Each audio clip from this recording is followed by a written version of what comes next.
Hello and welcome to Precon Decon, the video series where I deconstruct the pre-constructed decks of Magic the Gathering's history. In this video we're going to look at the second part of the Divine versus Demonic duel deck, which is the Demonic deck. So let's just dive in, start looking at the cards in that. So we've got 18 creatures, 7 sorceries, 1 artifact, 3 instants, 5 enchantments, 26 lands, and we've got a mana curve off to the side there. Like the Divine deck we looked at last time, really high mana curve because we've got a whole bunch of like expensive demons. So yeah, big, slow, grindy battleship game of Magic, which is just if that's your thing, fantastic. I kind of like it. I like a game when it can go on a bit, a long time, and the board can kind of develop and change, and things can swing back and forth. And yeah, let's see if this deck would do something like that. So the foil face rare with lovely new alternate art is Lord of the Pit, this absolute classic from all the way back in Magic's earliest days. So 4 and triple black for a 7/7 with flying and trample. So big lad. At the beginning of your upkeep, you have to sacrifice a creature. You have to. Like, it's not you may sacrifice a creature, it's you have to sacrifice a creature other than Lord of the Pit. And if you can't, he does 7 damage to you. But what's really nice, which I don't know why I always assumed this, that like maybe I'm thinking of some other big black demon that was around at the time, where it's like if you didn't do the sacrifice, like it would tap and like you wouldn't be able to use it. You still get to use Lord of the Pit if you don't sacrifice to it. It's that you're also eating the damage. I suppose back in the day the combo would have been to put like Spirit Link on him or something, so like he does the damage to you, but like you don't take the damage, and then you just swing with your big 7/7 flying trampler. So yeah, obviously expensive to come down, but yeah, it is a 7/7 flying trample, and like there is actually a fairly big-ish like sacrifice theme in the deck, I suppose. So you've got tools to sort of support what's going on here. But yeah, Lord of the Pit is like a really iconic card to include here. Really nice to have as the face card, I think. And then from Kamigawa, we've got Kuro, Pit Lord, so 6 and triple black for a 9/9. At the beginning of your upkeep, you have to sacrifice them unless you pay quadruple black, and you can pay 1 life to a creature, -1/-1 till end of turn. So obviously, Kuro is a big boy as well, like Lord of the Pit, like 9/9. Unfortunately, no evasion, which kind of sucks, which means he can just be chumped indefinitely, I suppose. Although saying that, actually, now I think about it, like the Divine deck doesn't really have any kind of small chump creatures really that can repeatedly pump out. No, I lie. It's got spirit tokens. Ignore literally everything I just said. Kuro can be chumped by spirit tokens forever, unless of course you pay the life and kill off those spirit tokens. So what a roller coaster that was of going through Kuro there. Yeah, I think he's okay, but as I'll discuss at the end, I think there's a Kamigawa legendary demon spirit that like definitely should have been here instead of Kuro. Like Kuro is fine, but there was definitely a better choice. Then we got Reaver Demon. I think this is from Mirrodin. So 4 and quadruple black for a 6/6 flyer. When it comes to play, if you've played it from your hand, destroy all non-artifact, non-black creatures. They can't be regenerated. So yeah, this is one of your few answers to Akroma, who's obviously like pro-black, just to play Reaver Demon and kind of sweep the board there. This is obviously a one-sided sweep because it doesn't affect your side of the board really at all. So yeah, really, obviously super expensive, and like you have to cast him, like you don't get the ability if you cheat him into play somehow, which I don't think there's anything of that in the deck anyway that does that. But yeah, obviously just comes down, wipes the board, and then he's a big 6/6 flyer. So yeah, these are a nice selection of big old demons, I think. And then this is like a really nice twist, I think, to include this is a Fallen Angel. So 3 and double black for a 3/3 flying, and you can sacrifice a creature to give it +2/+1 to end turn, which is like a fairly biggish boost, which doesn't require any mana. Like I said, there is sort of a sacrifice theme in the deck. There are ways of making sort of repeatable tokens and stuff. So yeah, really nice to include Fallen Angel here. Like really nice flavor home run here to have this against the Divine deck as well.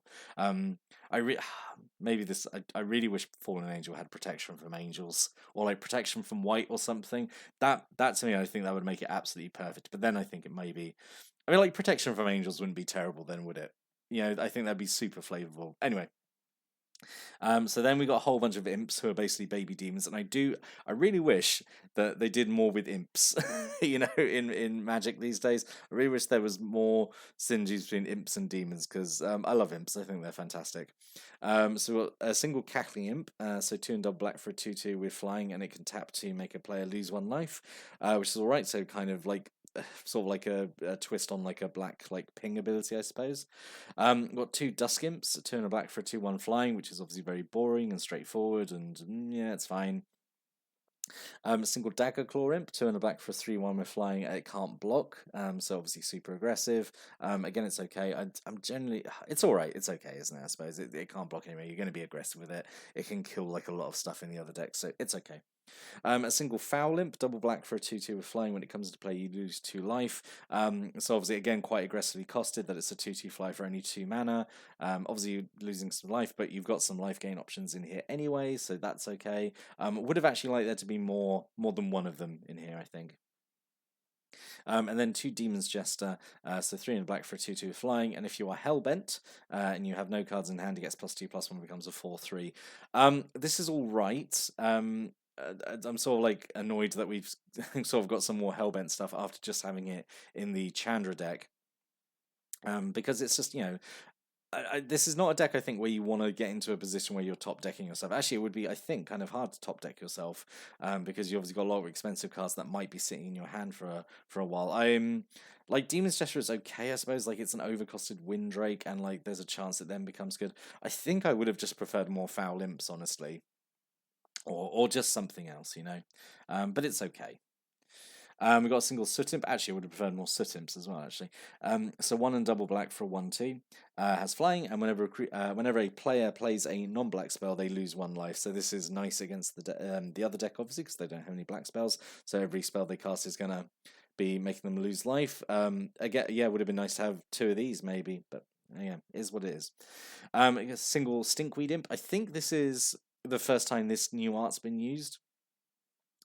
Because like it wouldn't have had many printings since. So I'm going to say this is new art for Stinkweed Imp. And if it's not new art, it's definitely the better art over it's the original art. So 2 and a black for a 1/2 with flying. Whenever it deals combat damage to a creature, you destroy that creature. So kind of not Death Touch, kind of old school worded Death Touch, I suppose, because it has to be combat damage. It's not any other damage, which is the main difference. And then has Dredge 5, which is like it's like I get why it's in here because it's an imp and it's like got this Death Touch ability.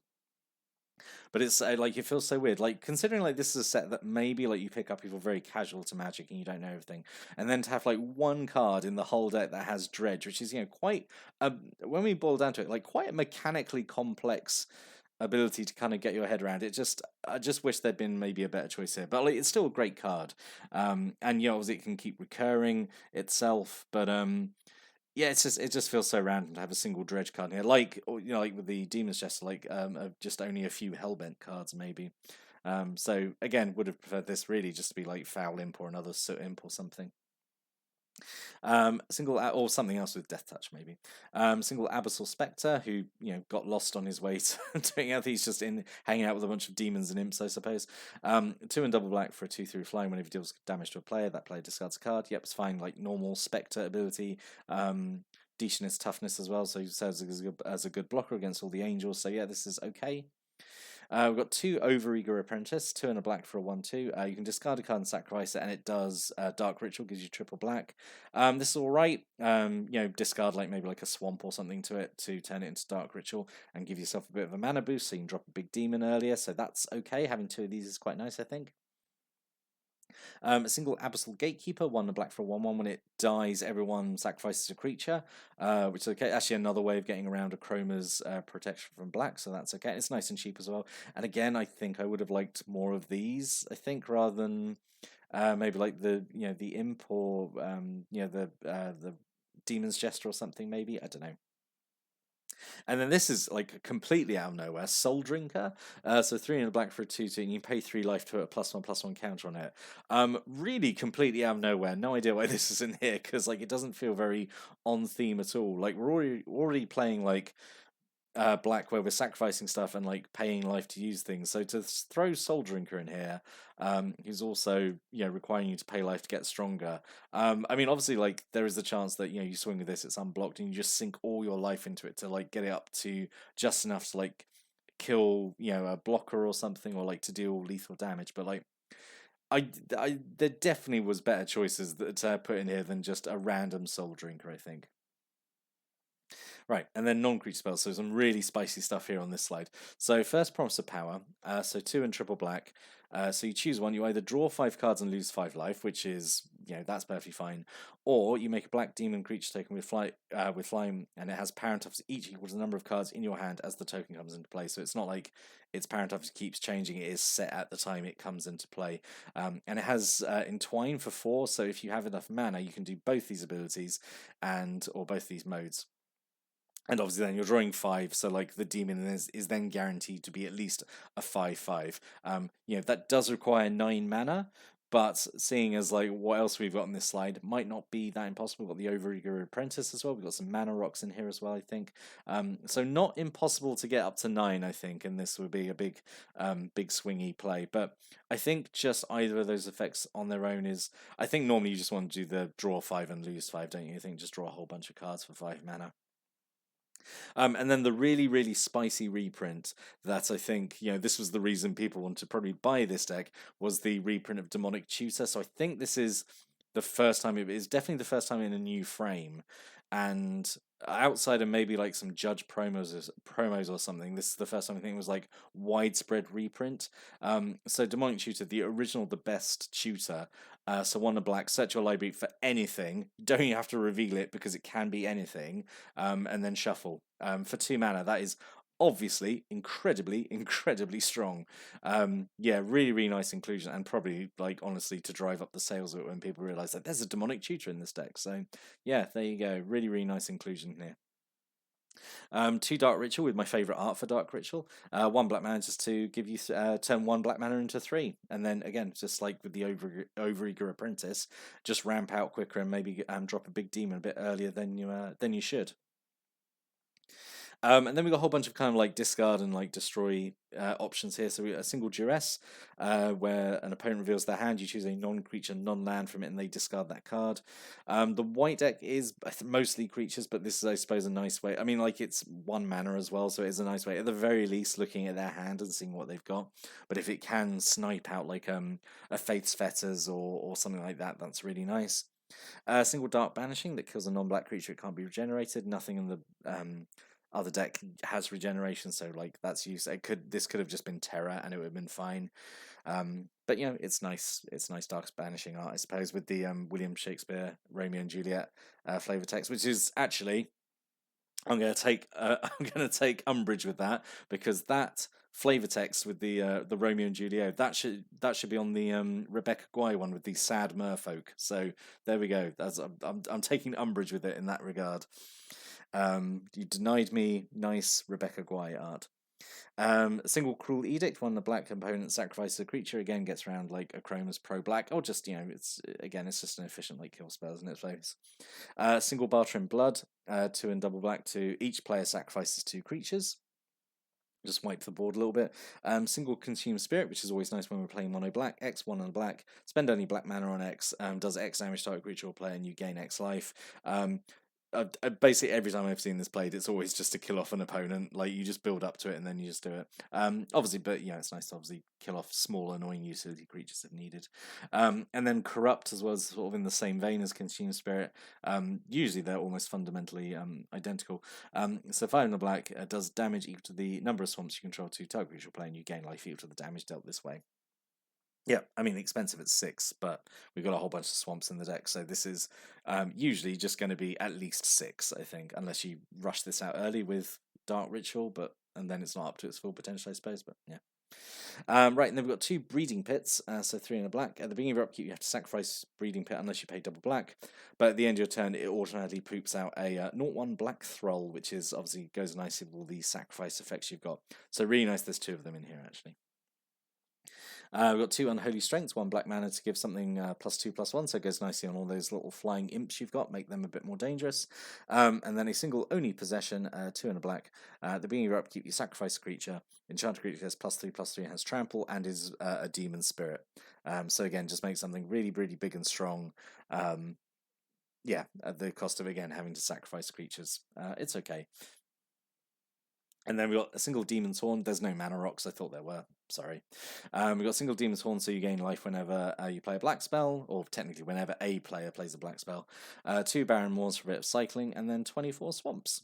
So yeah, that works out okay. So overall, I quite like the demon deck actually, and it's not just because of the demonic tutor. I think just because it has, I don't know, it's got more of an identity to it than the divine deck, which was kind of just angels and like a bit of life gain. This at least has a sort of a sub theme of like this kind of sacrifice synergies, or not synergies, but like just sacrificing stuff for benefit.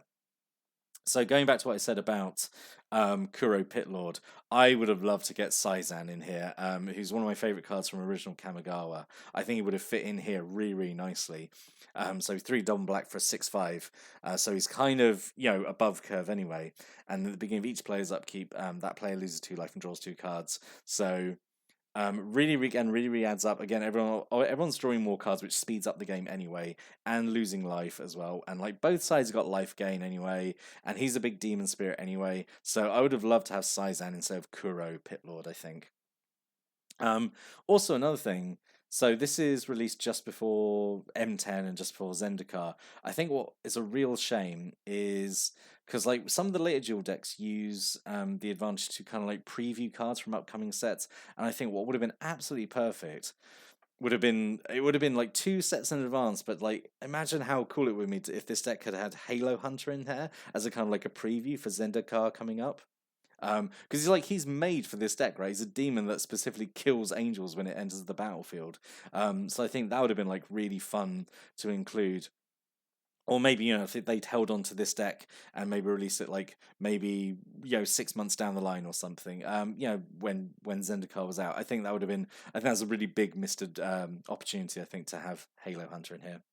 Of course, another big missed advantage of this is, of course, if it waited a couple of years, we could have had Innistrad, and there would have been a whole bunch of demons and angels in there that we could have been included. But interestingly, this whole concept of divine versus demonic is sort of revisited in Blessed versus Cursed, which is way down the line. This is one of the last dual decks, so we will get to this one, and we'll see if like Blessed versus Cursed does a better job of divine versus demonic than this one has.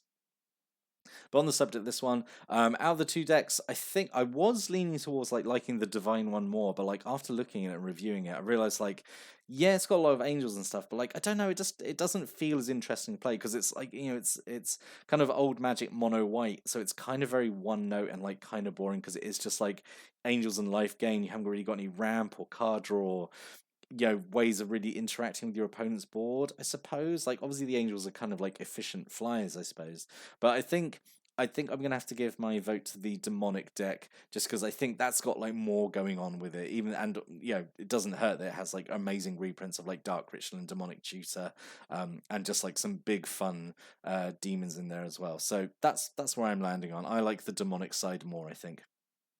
But I'd love to know what you think about this deck. Which of the dual deck as a whole and this demonic deck, like which of the 2 do you like the most? Like, I never actually got to play these 2 against each other. I bought the deck, but like from what I remember, I never played them against one another. So I'd really like to know what you think, especially if you've got any experience of playing these decks. Like, did one deck always win out over the other, or was it kind of balanced? Do you think there's any cards that either deck could have benefited from having? Would you like to see Saizan instead of Kuro, like I suggested, or if there's any other cards you think could have fit in really well. Do you think Fallen Angels should have protection from angels? It absolutely should, but let me know what you think on that. But yeah, so it's been really fun looking at this divine versus demonic one. I think I like the ones where they have like this loose theme rather than it's just creature types or planeswalkers, and there are a few more of those obviously coming up, which we'll eventually get to. But I hope you liked looking at this one. I'll be back next time to look at another dual deck, which I think is next one is Garrick versus Liliana, so another Planeswalker one, and that's a really nice one as well to look at. Some really good stuff in that. So I hope you join me for that. But until then, thanks for watching and listening, and have a great day.